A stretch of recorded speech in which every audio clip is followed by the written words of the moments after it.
called Working Man.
on stage, and you weren't really playing an instrument. You used to come to every show that I performed. I know you went to lounge puppet shows, and you always had your trusty blue guitar with you, right? Every time.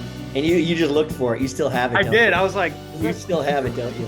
I do still have it. I'm not sure where it's at the moment, but I know I still have it. So Wolfie would show up at our shows, right? And even if I went to go see another band, he would have his little guitar strapped around him, waiting for the opportunity just to get up with a band and stand there and pretend like he's playing the guitar. He turns out to be a drummer, and he was back then, but when he went to shows, he always carried his guitar. How old were you when you first got on stage? Do you remember when it was? Because I can't remember. I know I was part of one of those shows, but... when I first got on stage? Yeah. Oof, I don't know if I remember that either. That's Make it up, brother. We'll back you up. Maybe when I was 4, I want to say. I mean, growing up in this scene has been such an incredible journey for me. Even after I kind of stopped bringing my blue guitar and I got up on stage, just so many various bands that were always so supportive of me and so, just positive around me that always wanted to see me, succeed or wanted me to go up there and play. I owe a lot to those bands growing up. So Friction was always a huge one that always, Jeff always let me play, which, I appreciate to this day. Same with the Lounge Puppets let me up there, and Infinity and ARRA and just other various bands. When I was a lot younger, they always let me play a song or two, which usually was Spirit of Radio, which I always loved.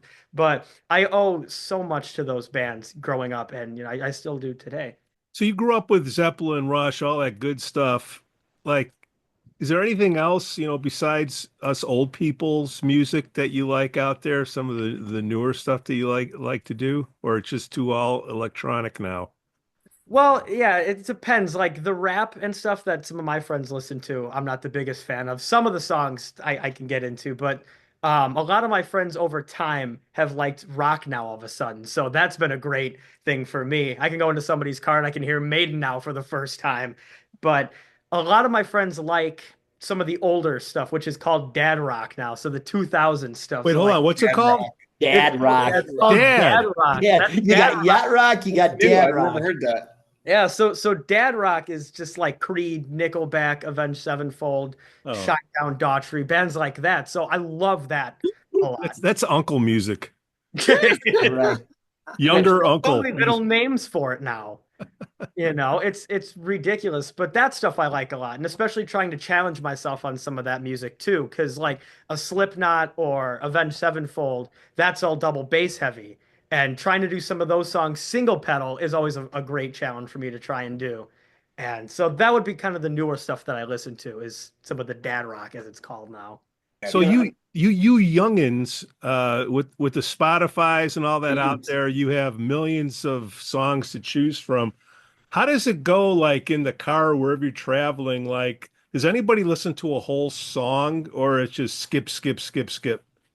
It's skip, skip, skip. Everybody's attention span is I don't know. It's about 2 minutes into a song, and that's like, all right, I've gotten 2 choruses. I know where I'm at. And skip right into the next one. Some of my friends can listen to it for a while. Like I got a couple buddies that could listen to like 2112 fully, or like a 6-minute song fully. But if it's over 3 or 4, then most of the time it's getting skipped, unfortunately. So, no, yes. No, yes. No, yes. Nothing progressive can be played in the car. There's no way. Is it Seventh Heaven? It does like 30 minutes of a minute and a half. Seventh Heaven. Seventh Heaven does it? Yeah. 30 songs in 30 minutes. Yeah, that's incredible. That's genius. That is genius. Well, that just goes back to the genius of Richie, right? I mean, it definitely gets you hooked. We'd like to have to come on the show, Richie. We're trying to get him on the show. It's one of those things like it's like a hit of heroin. You get a hit, and you want a little more and more and more, right? I mean, that's an old saying. I'm not promoting that. That's an old saying. I want to see your toes. No, you see don't. the track marks, Dermont. Between your toes. We're out of control today. So the projects that you've been in, to bring us up to current today, right? Because there was a big announcement. There's been some talk. And then there was a big announcement about you joining ARRA. I don't want to get there yet, but I want to take us kind of on your journey, where it all kind of started. We all know about Tom Sawyer. I want to talk about that, but let's talk about some of the projects that you've been involved in over the last, 10 years since you, 10 I guess, years. kind of, right? 10 years. All right, I'll start you guys from the beginning then. So pretty much as I grew up a little more and I was playing with more bands, just, for a song or two, getting up on stage, Dave Uhrich helped me discover a band that was kids my own age at the time. Well, a couple years older than me, but that band was called Wireless Soul. And I played in that band when I was about 8 or 9 until I want to say 11 or 12. And we had a lot of crazy shows. Some of the ones we had are still some of my biggest that I've played to this day. We got to play in the Chicago St. Patrick's Day parade. They rented out a whole float for us to play on, which was an unbelievable experience. And I got to play the House of Blues when I was 9 with that band as well. So I made a lot of connections with them. And the bass player of that band, actually, when I left, he helped create my next band that I was in, which was the Wolfgang. So that bass player's name was Tyler Zenzel, which he was an incredible. Tyler was awesome. Yeah. I love Tyler. He was about, I think, 5 or 6 years older than me, but he was fantastic. I mean, he could play the Rush that we had and the Zeppelin and just all the other rock that was involved in it, and he just absolutely loved it. And all of our parents were friends, so all the rehearsals and everything on a Saturday morning it was a blast. So I played with the Wolfgang for a long time, a couple of years, and with that band, we got the opportunity to play Farm Rock in 2015, which was a big event that held a lot of national acts. And that had gone on for a couple years prior, but we got the opportunity to play both days. So it took place over a weekend. We were youth scholarship winners at the time for it. And that included bands like Queensryche and Cinderella, Night Ranger, Extreme, Quiet Riot. Really all of my heroes, everybody that I had grown up listening to my whole life, and Firehouse. So being able to meet and perform alongside these bands was just an unbelievable experience that to this day I'm still so blessed for. It was unbelievable that I got to do that. With great company too. What was your guitar player's name? Andre Riley was the guitarist at the time, and he is unbelievable. The talent that you guys had in that band, and I wish you could, grab those guys again, because the amount of talent you guys had was just unbelievable. It was like little baby Rush guys, right? I mean, you guys were playing progressive rock, classic rock, but Andre as a guitar player, I mean, you guys were all great in what you did, but he truly was just freaking amazing. Yeah, I mean, I'm still in contact with him briefly these days. Yeah. He's on his own separate path now. He's more into the electric and EDM genres a little bit more, that he likes to throw his own spice into and kind of play over. And watching him play over some of these beats is unbelievable, because he's shredding. It's boredom to him what he's doing. It's I can't even speak. It's just stupid. I remember I was having he was one of Dave's students. Shredding. Yeah, he was I remember having a conversation with Dave Uhrich, and Dave actually said, he goes, "There's nothing more I can teach this kid." I mean, and he was like 13, 14 years old. And Dave was like, "There's nothing I can really, because he's got it." And I'm like, yeah. Wow. I remember learning songs with him, and he was looking at my dad for parts in YYZ, and he looked at my dad. He's like, "Do you mind if I add something here? I'm kind of bored here. I'm not playing much." I'm like, "All right, if you want to overplay YYZ, I mean, why not?" He was so why not? He was so bored in it. It's a testament to his talent. And not only is he really amazing at rock, he is an unbelievable classical player that he went to school for, and he's got different recitals and performances that he posts about, and he's unbelievable. Dave's a teacher and I want to say professor. I think I saw something with a professor in there. He has an online course out there that I want to put right here to give him a little. I'd love to get David on the show. He would be a great. No, but yeah, he was an incredible guitarist, and I would love to do some more stuff with him, for sure. And so that was the run of the Wolfgang for a while. I think the Wolfgang sort of disbanded a little bit, kind of around 2016, 2017, kind of around then, which is when I begun to bounce between a couple more projects. And Mike was involved in a lot of those, same with Tony Mok and my dad. That's kind of my core group. Right there, that's the group that I grew up with, that gave me a lot of experience with music and taught me really everything that I know today. So as a musician, I owe everything to Mike, my dad, and Tony, 1,000%. Wow. You don't owe me anything, man. Just keep doing what you're doing. But I mean, yeah, we played for a while for different shows. We got to open up for some nationals with that group as well. And then kind of as time went by more is sort of when Coterie was coming up a little bit, when the All-Star Jams were happening right around 2020. So And that's when I got involved with Mike and everybody again. it's interesting how that started, Wolfgang. I remember because I was just kind of getting out of the whole friction thing, right? And we Right. weren't really doing anything. And I remember I called you and Dad, you and your father, and I said, "Hey, man, let's just get together and jam." And we called Art and we Mhm. called Frank Oliveira. And that's really where the whole concept of the Coterie started was in your guys' basement, Right. right? Yeah. Yeah, and the coterie, I'm sure a lot of other musicians that are watching this can attest to this as well, is that the coterie was so good at just bringing different crowds of musicians together and creating brand new bonds and friendships. I mean, so many different times you would be at a coterie and be like, you, me, and him, we should start a band. This is unbelievable. This should be a band right here. Yeah. That was said multiple times at Yeah. any coterie rehearsal. And thanks to that, I got to meet Bongo Mike and Chris Rhodes and Mojo and just really everybody that had played in a coterie, I could say that I'm friends with now, thanks to them. Yeah, it's an incredible experience, and being able to meet those musicians and share the stage with them and working on something that's for charity. It's all going to a good cause. It's Right. an amazing experience. Yeah, it's always for a beautiful cause, and that's one of the biggest reasons I love Coterie. It was a great thing performing with it all the time. And yeah, I hope to do the Yacht Rock one, and I believe that's September. Is it August? Yeah, that's when September. That's September. September, end of it. That'll be But I think even before the Coterie, however you want to pronounce it, where you want to put the emphasis, Coterie. where did Tom Sawyer come into play? Because I know, Tony Mok, if you think about that, right? So it was me and Dad and Tony, and then you hopped in, and then at some point along the way, we stopped doing the Valkyrie thing, and then you and Tony right. started the amazing Tom Sawyer Rush tribute. What year did you guys start doing that? So Tom Sawyer happened in 2017.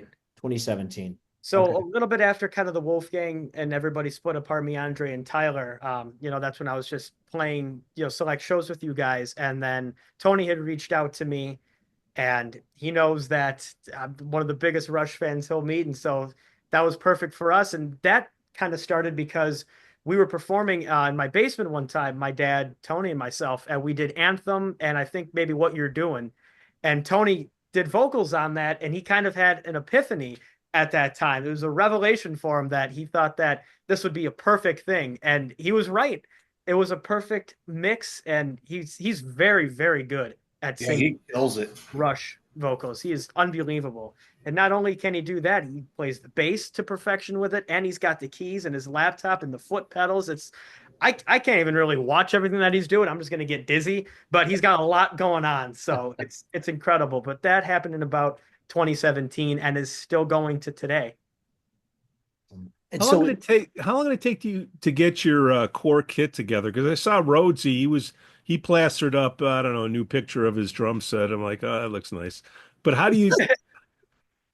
I know he's proud of it. That's his tools. I'm a bass player. Drums. But the set that you have, especially getting with Tom Sawyer, how much more stuff did you have to add on, or did you add on? It was always there. So, it was kind of always there to a respect, give or take maybe a few things. Growing up, I always had Rhodotoms. Ever since my very first drum set, I had Rhodotoms. So having those in my set was always a given from the beginning.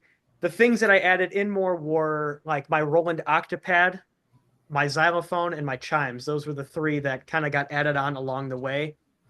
But yeah, I've really had the same red drum set, I think, since 2015 or 16. I've had that drum set a very long time. So you were in 5th grade and you had a gong behind you? No, I need a gong. That's one of the things I don't have.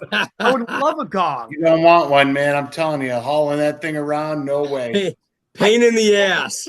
I would use it at select shows. I mean, what I really want a gong for is I want to light it on fire. That's what I want a gong for. To be completely honest, I want to play Zeppelin and light it on fire. That's what I'd love to do. But that's something I need still. I get a gong sound through my Octopad. So if I'm playing songs like I Don't Know or any other song that might require one, I could just use that luckily, but I don't have a big All right, bag. quick question to the panel. Top 3 gong songs. Bang a gong. Continue. There you go. I don't know if Bang a Gong has a I gong actually on think it. it has a gong, Pete. It doesn't have a gong. Disqualified. Continue. Yeah. I was gonna say it's got to be a Zeppelin song. It's got to be a Kiss song, or what else did you say? Here's Bongo, what you I'm said surprised you something, didn't didn't say you? just now. Midnight in Tokyo. Midnight in Tokyo. Midnight in Tokyo's got one right Um, at the end, I'm pretty sure. Yeah, I think it does. It might. When's the next Struckdown show? Boy, you know what? What is Struckdown, Wolfgang? Why don't you explain what Struckdown is?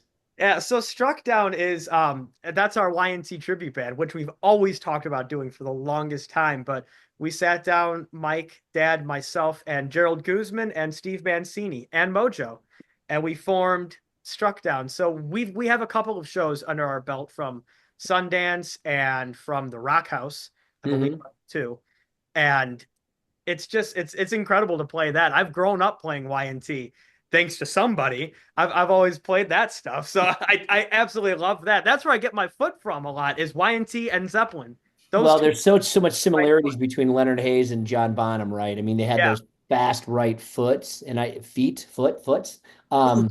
foots. And it's, you know, I don't know if people realize, Wolfie, just the challenge you put yourself through on some of these songs, man, because if people didn't know better, they would think you have a double bass. And people who aren't drummers aren't going to really like, what does that mean? Right. But watch your foot in action. I can remember there's times, even as a kid, I would sit there and just watch your foot. You know, I'm surprised your freaking calf's not like the size of a basketball, you know, like Popeye arms, you got the calf, but man, you work that foot and it takes so much coordination and not just the speed, but the coordination to do what you're doing, man. Is it just I mean, is that natural? Is it something you work on? Depending. Certain songs I can kind of form it a little bit. I mean, I remember the first time I sort of did it. I was very young, I think maybe 6 or 7, and I was playing Limelight. There's a small part in there where he's bouncing at certain times. I remember doing it. I looked at my dad. I'm like, "Did you hear what I just did?" I'm like, "Is that in the song?" I was so like confused. I didn't really know, but I've worked on it since then, obviously a lot. But songs like Exciter, Judas Priest, or Fast as a Shark, Except that's a workout to do single pedal because that's constantly just the whole time. Just so doing that with one leg. So those would be the songs that I would practice that on. Just make sure you take a lot of potassium and magnesium supplements. You know, it's good for cramps. And eat bananas. Eat bananas. Yeah, seriously. It's just like another one. Achilles' Last Stand, Led Zeppelin, The Prisoner, Iron Maiden. Those are some of my go-tos right there for sure to warm up on. Open Fire, YNT. People, if anyone wants to really try and play YNT and see what we're talking about with Leonard Hayes and John Bonham, play Open Fire. I think that's one of the best examples of his right foot is that song. Because that never stops flying. No, it's moving, man. And having stood in front of you on that song a few times, you nail it, man. I would say in general, you know, a lot of the players, L.S. Tapario and Thomas Lang and all these guys, it's like they've learned all new techniques than what we were taught when we were younger. They got all this weird side to side and heel toe action. They're 2 or 3 times faster than we ever were as kids. I mean, it's just crazy how far either technology or technique have really come behind the drum kit. Yeah. So, Rhodes, I got a question for you, Rhodes, man. You've been around watching, you know, been a part of the scene and you've seen Wolfie.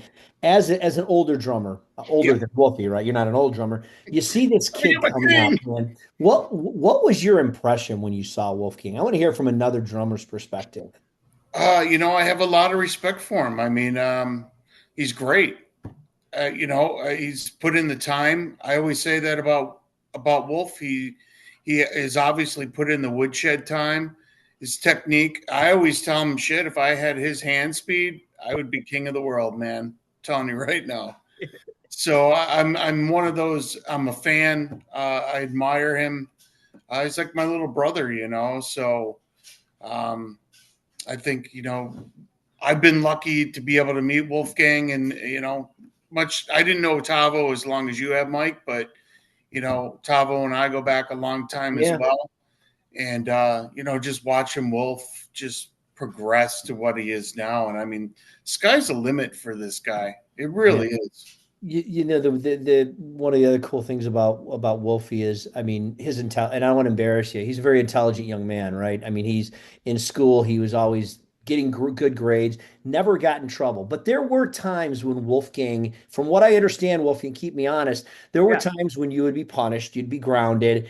And it's my understanding your punishment wasn't the normal punishment for most kids. No drums. No, it wasn't no drums. It was actually more drums. More drums is what it was.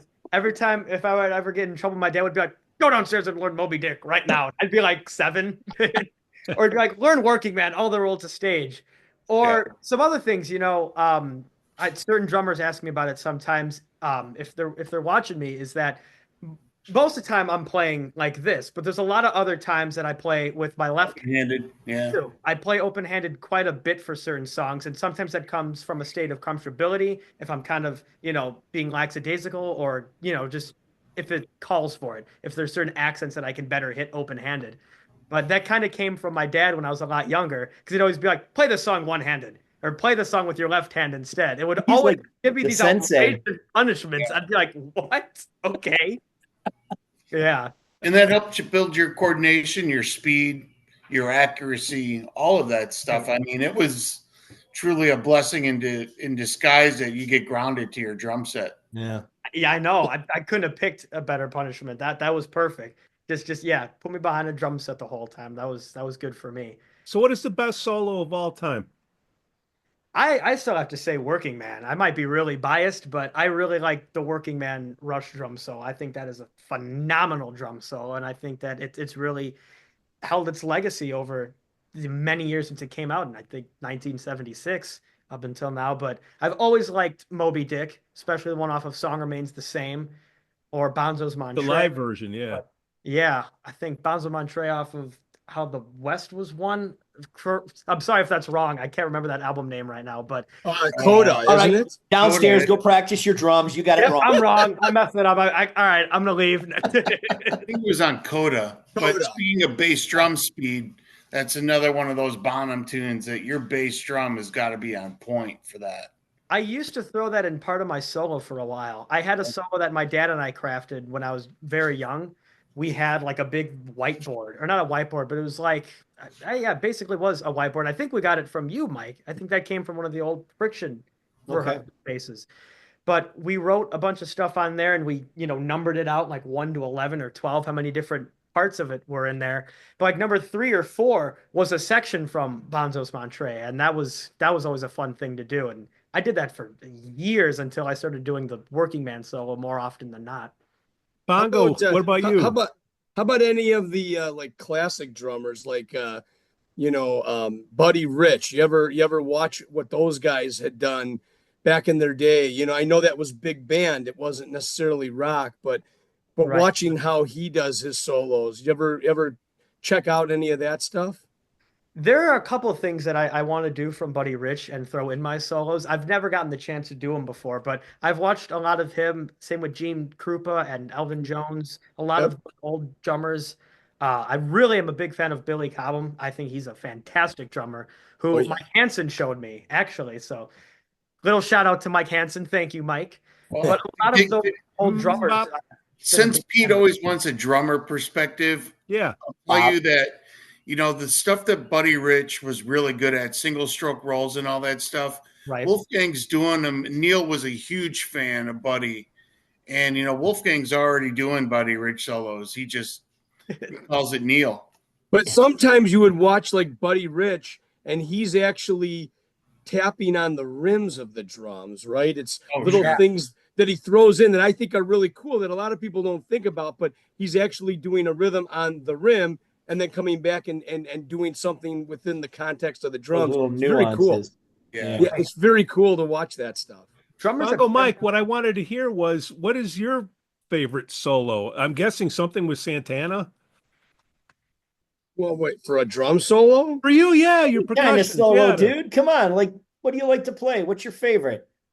Mungo Jerry washboard? Mungo Jerry is really I really enjoy Mungo Jerry. I don't know. I mean, I like things that are different. That's why I brought up the Buddy Rich. I like that he throws that in where he's tapping on the rims and he's doing this.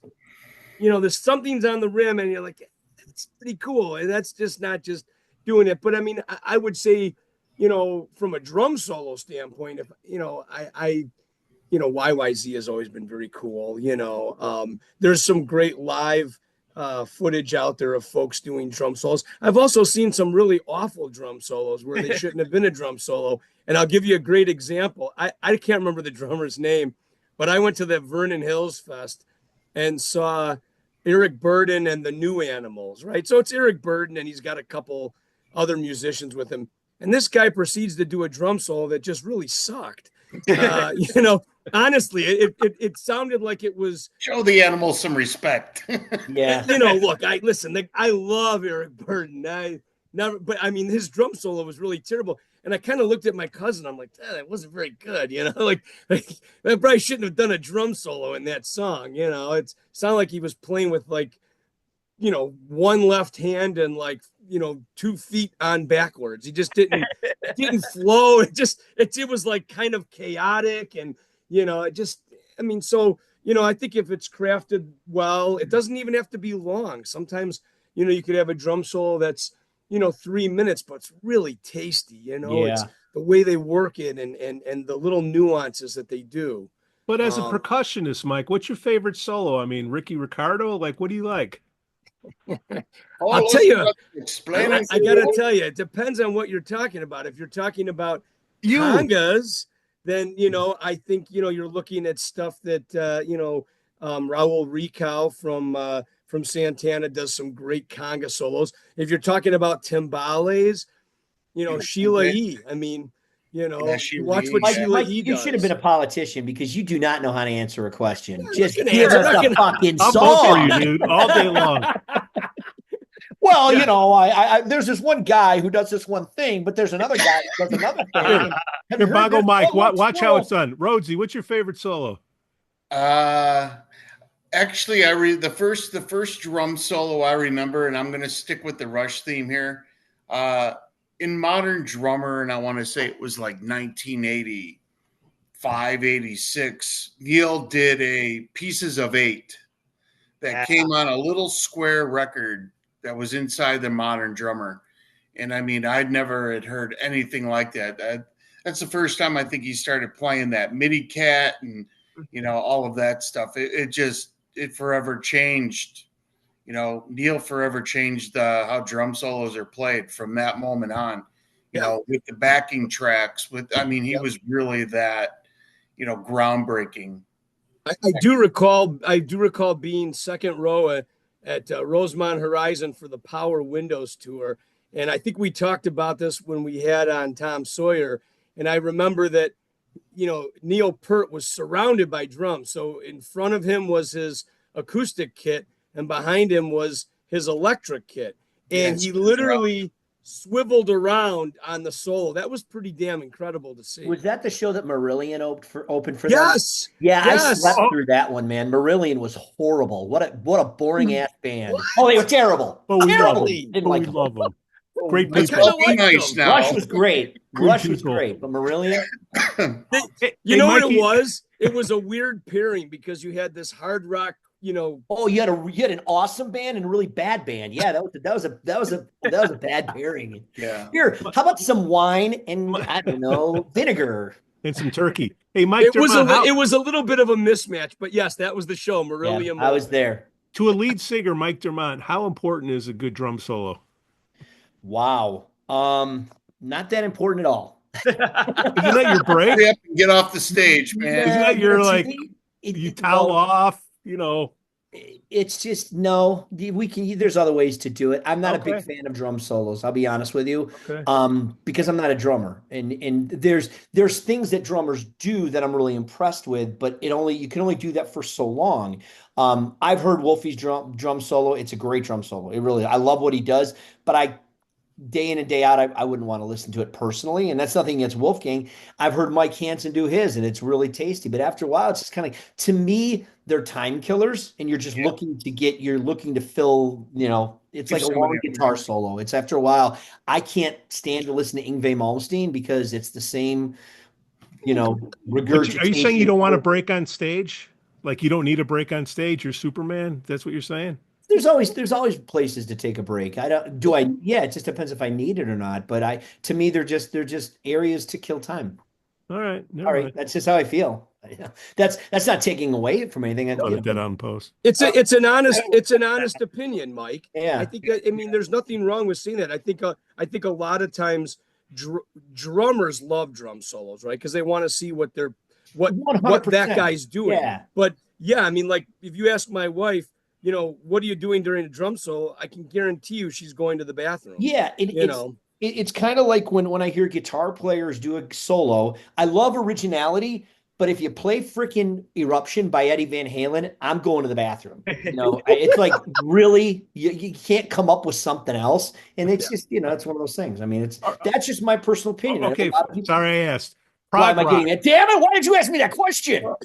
Just to have bongo mics back, a lot of the jazz players, Chris Coleman, Dave Weckl, all of these guys, it's amazing. They have so much flavor in just a few seconds, and the band doesn't really ever stop. They're just kind of highlighting an That act. to me is different than a drum solo. That's almost like a breakout and come back Right. in. But when Right. it's stop and the rest of the band gets off the stage, you got a spotlight on Tommy Lee and he's da-da-da-da-da. Really? That's a circus act. I'm sorry. That's how I feel. I agree with I'm you. not into it. I'm not into it. I agree. Then what are your thoughts on prog rock? Isn't that where like 4 different musicians just do a solo at the same time? I think it's a taste to be acquired. It is. It's hard. Explain it to don't me think because you I can don't just say- understand it. It's But, progressive like, 'cause, rock. Look Okay. at Time stuff signature, like different. Yeah. Jethro Tull, right? I mean, that's a certain person is going to enjoy a Jethro Tull. Those songs can go on for 10 minutes, 15 minutes, and there's a lot of changes, timing changes, acoustic breakdowns.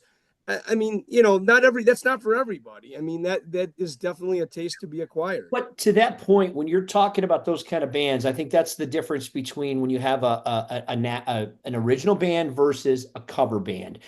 Original bands, I'd probably want to hear a drum solo more so than I would want to hear from a cover band because it's their music, Mike. So when you talk about a Jethro Tull or you talk about a Zeppelin or a Rush, I'm probably going to be a little bit more tolerant to whatever the solo is.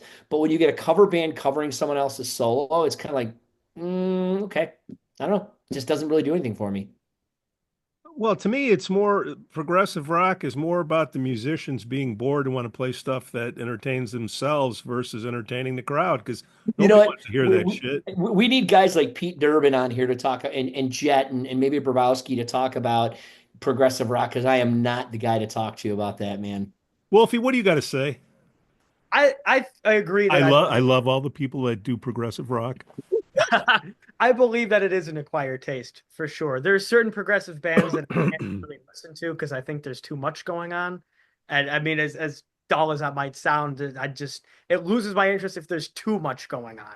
Like certain bands I like to throw under the genre of math rock, where it's really just more equations and everything else on a sheet than it really is anything to really listen to. Yeah. So like a Yes, a Genesis, a Rush, a King Crimson, those are the bands I'd love to listen to right there. Anything that starts getting out of hand is where I'm like, what about Dream Theater? I like Dream Theater a lot. Some of it I believe is like a little bit of a math rock where they like a 25, 30 minute mark of a solo. No, but what is progressive rock though? What is it? I know what I don't like hearing it, but when somebody defines it, what is it? Hey Siri. I think it's a hybrid of different styles and yeah. You know what I want you to, Pete? You're gonna have to do a chat GPT and make sure we put what progressive rock is right here. Say this is maybe that's it. Maybe I'm so ignorant. I don't know. I can't answer the question because I'm ignorant. I think Chris has the best one. It's really just a hybrid of different genres. Like fusion. Like Dream Theater. There was a Drumeo episode, and he was learning Pneuma by Danny Carey and Tool. And someone like Portnoy was sat down with that song, and the hours just kept going by. And exactly what Wolf just said. This isn't a song. This is a math equation. Yeah. You know, and when you get to that level, then I guess you could say you're in a prog band. Right. I was told there'd be no math on this music. There's math. Everybody turn their hats around. Yeah. So let's bring it back in, man. So I want to talk, Wolfie. We were talking about your bands and whatnot. You are now in a new project, and I don't want to go too deep into it because I want to give respect to the guys who are bringing us the band ARRA. First of all, congratulations, man. I've kind of been on this journey with you, no pun intended, on this, finding a band for Wolfgang Paul to perform in. I mean, there's been some knock. I'm not going to say knock, but why doesn't Wolfgang play with guys his own age? I want to talk about that in a second, but let's talk a little bit about ARRA. Congratulations with ARRA, man. Thank you very much. And just kind of where we were talking about before on kind of what my timeline was with bands, I want to give a really heartfelt shout out to these two following bands. Is that kind of when Coterie was going on, there was a band that kind of came out of that, which was really the core still, just minus Mike, and that's Mojo's Super Rock Tribute. And Mojo seasoned me a lot with different music that I wasn't really used to playing up to that point. I really wasn't playing Separate Ways and Feels Like the First Time and Roll with the Changes consistently until I was playing with Mojo. So I spent a couple of years doing that with him, and Focal Point is a second band I would love to give a huge shout out for. They always asked me to do some fill-in shows, and I was always just loving to do that with them. And their set list was a little similar to Mojo's too, give or take a couple of heavier and alternative songs. That's what kind of set that apart.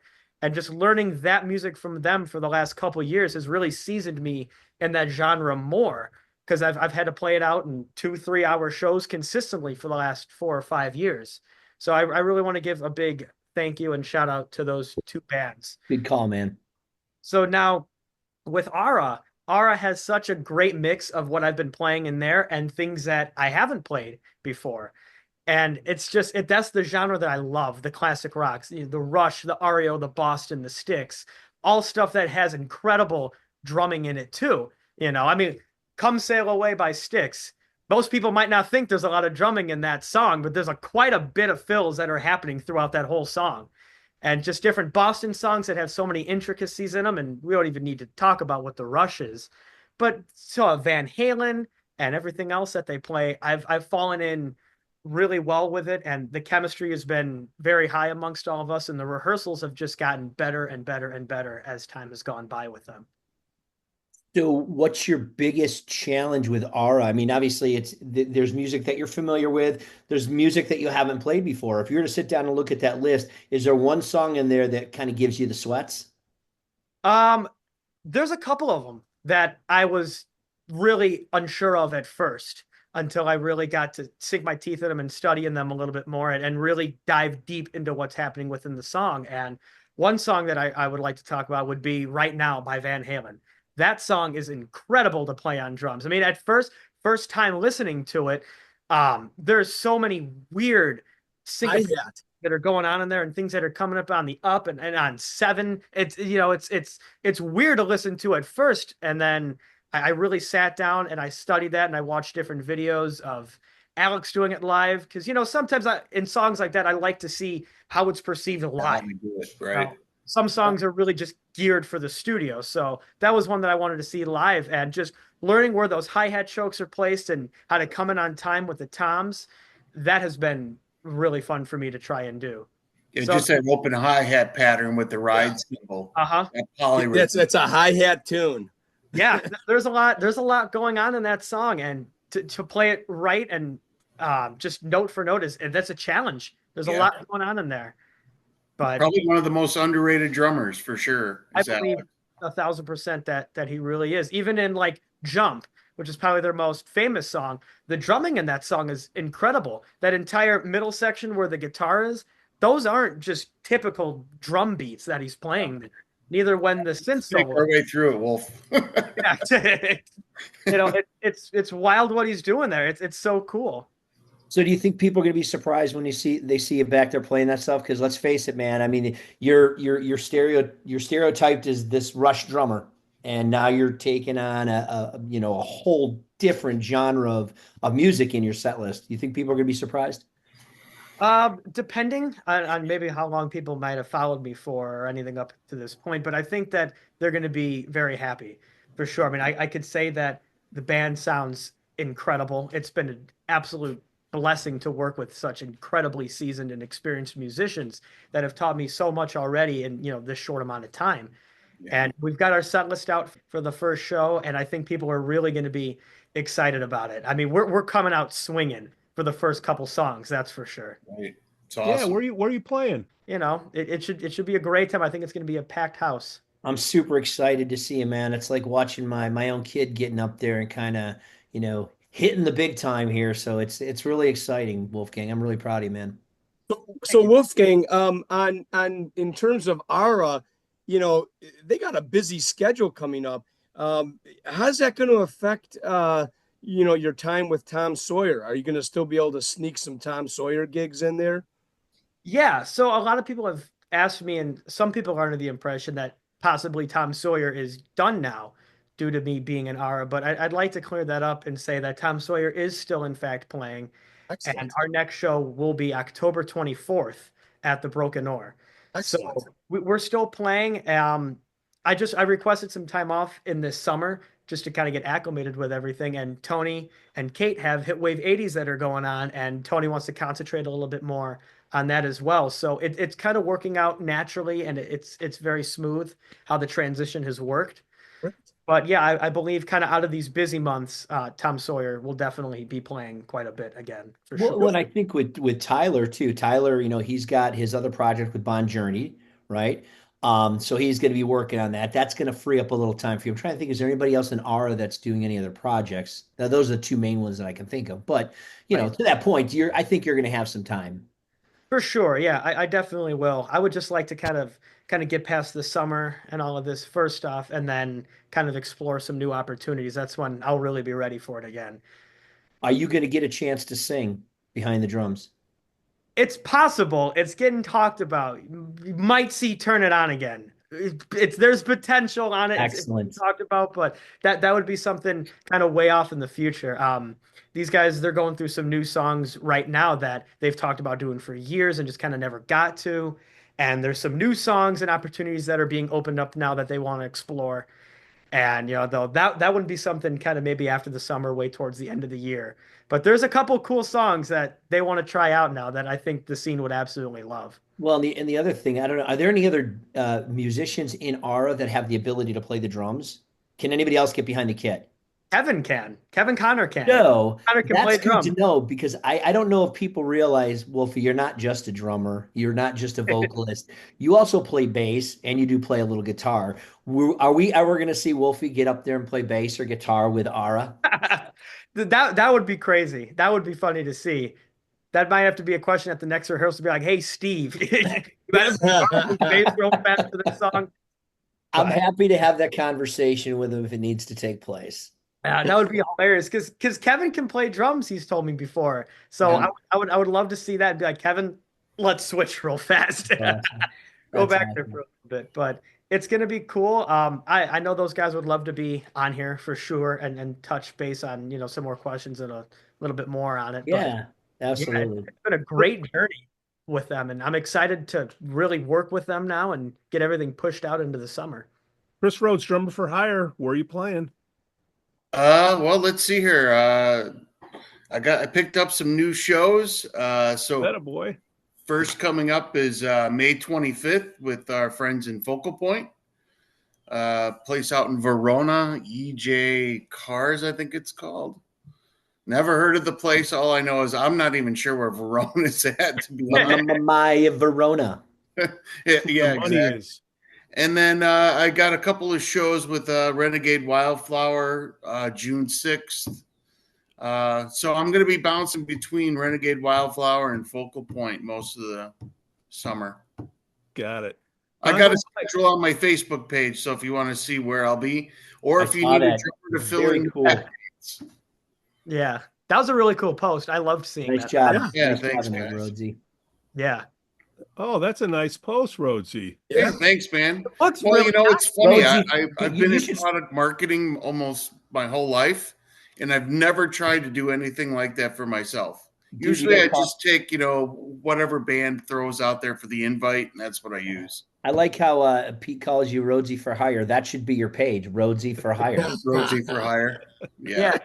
Chris is just such a phenomenal drummer. He really is. And just having different times to sit by at a Coterie or kind of at Mark's thing, watching him play drums. Very versatile. You're too kind. He is. You guys got to see him play The Prisoner, Iron Maiden, or Achilles' Last Stand. He does a great job of that. I mean, he's a very, very talented drummer. Seeing him Making me blush, brother. We are the I'm world, blushing. Rhodesy. Yeah, we We're are. embracing you in our bosom. It's a love fest. It's a love fest. It is, man. And then Actually, I will say before we move on to anybody else, I am one of the few drummers that actually kind of got to be in a makeshift band with Wolfgang on bass. There you go. We had Dino singing. We this had is Francois. Yeah, Maiden. Yeah.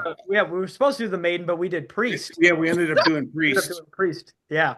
You know what? I actually had a chance to play rhythm and guitar while Wolfie was playing bass, so I'm right there with you, man. We did a song. I can't even remember what song it was, Wolfgang, but we jammed that was, something together. It was a Coterie, Hot right? The Sherry? One Hit Wonders. Is it Hot Sherry by Hardline. Hardline? I think Yeah, it was. I'm pretty Yeah. sure it was Sherry. well, Wolfgang Paul, thank you for showing up. You've lowered the average age of the show post down by a half a year. Thank you. I'll make you a deal. If you get that big, the big gong, I'll carry it for you for your show, man. Don't So, volunteer, go. Mike. I'm telling you right now. I got this, You bro. can fry rice on it too. I got Give it. it a walk. Man, I'm telling you, moving that thing is brutal. Even Hanson doesn't like to do it with creative minds. Yeah. Bop, Think about And he's that. got a little one. bop. He's That's what got a she little said. one. Yeah, seriously, Mike, between you or Tyler with the two biggest biceps in the room, one of you guys for sure. And that I gong's think getting- Tyler and I can handle it, man. We'll carry it. like Tag team the gong. Exactly, yeah. All right, gentlemen. Thank you.